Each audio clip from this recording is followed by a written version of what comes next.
আবারও শুরু হয়েছে দাবানলের ভয়ঙ্কর তাণ্ডব। এবার একই সাথে চলছে আমেরিকা ও ইসরায়েল। যেন প্রকৃতির ক্রোধ এই দুই দেশের উপর ঝাঁপিয়ে পড়েছে। গাজার নিরীহ শিশুদের আর্তনাদ যেন আগুনের শিখায় রূপ নিয়ে হামলে পড়ছে এই দুই দেশের বুকে। বছরের শুরুতে ভয়াবহ দাবানলের শোক কাটিয়ে ওঠার আগেই এখন নিউ জার্সির বনাঞ্চল দাও দাও করে জ্বলছে। অন্যদিকে ইসরায়েলে দাবানলের তীব্রতায় জরুরি সভা ডেকেছে প্রধানমন্ত্রী বেনিয়ামিন নেতানিয়াহু। অত্যাচারী দুই রাষ্ট্রের দাবানলের সর্বশেষ আপডেট থাকছে ট্রেন্ডস নামের আজকের এই ভিডিওতে।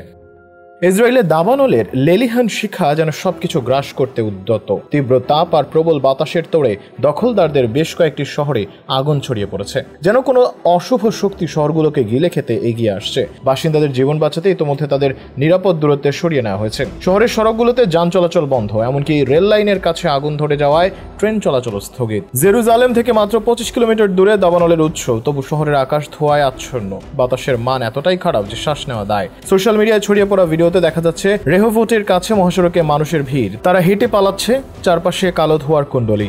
আগুন নেভাতে গিয়ে ইতোমধ্যে আহত হয়েছেন 9 জন, যার মধ্যে 7 জন দমকল কর্মী এবং 2 জন সাধারণ নাগরিক। এমন বিপর্যয়ের মধ্যে নেতানিয়াহু জরুরি বৈঠক বসেছেন অ্যাডহক কমান্ডার সেন্টারে। কিন্তু আগুনের ক্রোধ কি থামানো সম্ভব? অন্যদিকে আমেরিকার নিউ জার্সিতে জোনস রোড ফায়ারের ভয়াল রূপে জ্বলছে ওশেন কাউন্টির বিস্তীর্ণ বনাঞ্চল। মঙ্গলবার দুপুরে হঠাৎ শুরু হওয়া এই দাবানল মুহূর্তের মধ্যে ছড়িয়ে পড়েছে 4.6 বর্গমাইল জুড়ে। যেন কোনো দানবীয় শক্তি বনভূমিকে গ্রাস করছে। শত শত দমকল কর্মী আগুন নিয়ন্ত্রণে মরিয়া চেষ্টা চালাচ্ছেন। হেলিকপ্টার থেকে ছিটানো হচ্ছে পানি, কিন্তু শুষ্ক আবহাওয়া আর তীব্র বাতাসের কারণে আগুন যেন হাসছে তাদের প্রচেষ্টার উপর। এখন পর্যন্ত মাত্র 5% আগুন নিয়ন্ত্রণে এসেছে, বাকিটা অবাধ্যভাবে ছড়িয়ে পড়ছে।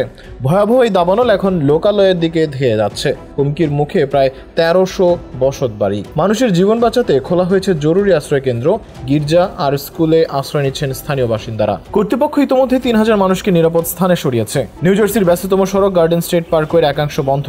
পুরো বারন গেট টাউনশিপে বিদ্যুৎ সরবরাহ বন্ধ। এই দাবানল শুধু প্রকৃতিই নয়, ধ্বংস করছে স্থানীয় অর্থনীতিকেও। পর্যটন শিল্প বিপর্যস্ত, বহু ব্যবসা ও হোটেল মালিক তাদের কার্যক্রম বন্ধ করতে বাধ্য হয়েছেন। বাতাসে ছড়িয়ে পড়া ধোঁয়া আর ছাই শ্বাসকষ্টের কারণ হয়ে দাঁড়াচ্ছে। কিন্তু এই ভয়ঙ্কর আগুনের সূত্রপাত কিভাবে, সেই রহস্য এখনো অজানা। যেন কোনো অদৃশ্য শক্তি ধ্বংসযজ্ঞের পেছনে কাজ করছে। ইসরায়েল ও আমেরিকায় ছড়িয়ে পড়া এই দাবানল শুধু আগুন নয়, যেন প্রকৃতির ক্রোধের প্রতিচ্ছবি। জেরুজালেমের ধোঁয়াচ্ছন্ন আকাশ থেকে নিউ জার্সি জ্বলন্ত বনাঞ্চল। এই দৃশ্য স্থানীয় মানুষের মনে ভয় আর আতঙ্কের কালো ছায়া ফেলছে।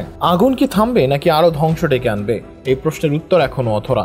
দাবানল বা আগ্নেয়গিরির বিস্ফোরণ আল্লাহর একটি নিদর্শন, যা তিনি তার বান্দাদের সতর্ক করার জন্য পাঠিয়ে থাকেন। আল্লাহ কখনো কখনো নিদর্শন দেন শুধু ভয় দেখানোর জন্য, কিন্তু বেশিরভাগ মানুষ তার তাৎপর্য বোঝে না। আকাশ ও পৃথিবীর কত নিদর্শন তাদের সামনে থেকে চলে যায়, অথচ তারা তা উপেক্ষা করে। এসব নিদর্শন বা শাস্তি মানুষের পাপাচারের দরুন আরো বৃদ্ধি পায়। আল্লাহ তাআলা ইরশাদ করেছেন, যখন প্রবল কম্পনে প্রকম্পিত হবে পৃথিবী এবং পর্বতমালা চূর্ণ বিচূর্ণ হয়ে পড়বে, ফলে তা পর্যবসিত হবে বিক্ষুব্ধ ধূলিকণায়। এর আগে ক্যালিফোর্নিয়ার দাবানলকে অনেকে আল্লাহর গজব হিসেবে উল্লেখ করেছেন, আবার কেউ ফিলিস্তিনের গাজার উপর হামলার প্রতিশোধ হিসেবে দেখছেন। এ প্রসঙ্গে জনপ্রিয় ইসলামী বক্তা শায়েখ আহমদুল্লাহ বলেছেন, আমরা জানি ক্যালিফোর্নিয়া, বিশেষ করে হলিউড, বিশ্বব্যাপী বিনোদনের শহর হিসেবে পরিচিত। তবে এটি অশ্লীলতা, বিবাহ বহির্ভূত সম্পর্ক এবং ইসলাম বিরোধী কার্যকলাপের জন্য কুখ্যাত। কিন্তু এ ধরনের প্রাকৃতিক দুর্যোগ সরাসরি আল্লাহর গজব কিনা তা নিশ্চিতভাবে বলা সম্ভব নয়। বরং কোরআন আমাদের শিক্ষা দেয় যে প্রতিটি বিপর্যয় থেকে শিক্ষা গ্রহণ করা উচিত। তিনি আরো বলেন, ইসলামের দৃষ্টিকোণ থেকে অন্যের দুঃখ কষ্টে উল্লাস করা সঠিক নয়, বরং বিপদগ্রস্ত মানুষের জন্য দোয়া করা এবং তাদের সাহায্যে এগিয়ে আসা আমাদের নৈতিক দায়িত্ব। এমন দুর্যোগ আমাদের মনে করিয়ে দেয় যে আমরা যেন অন্যায় থেকে বিরত থাকি এবং আল্লাহর পথে ফিরে আসি।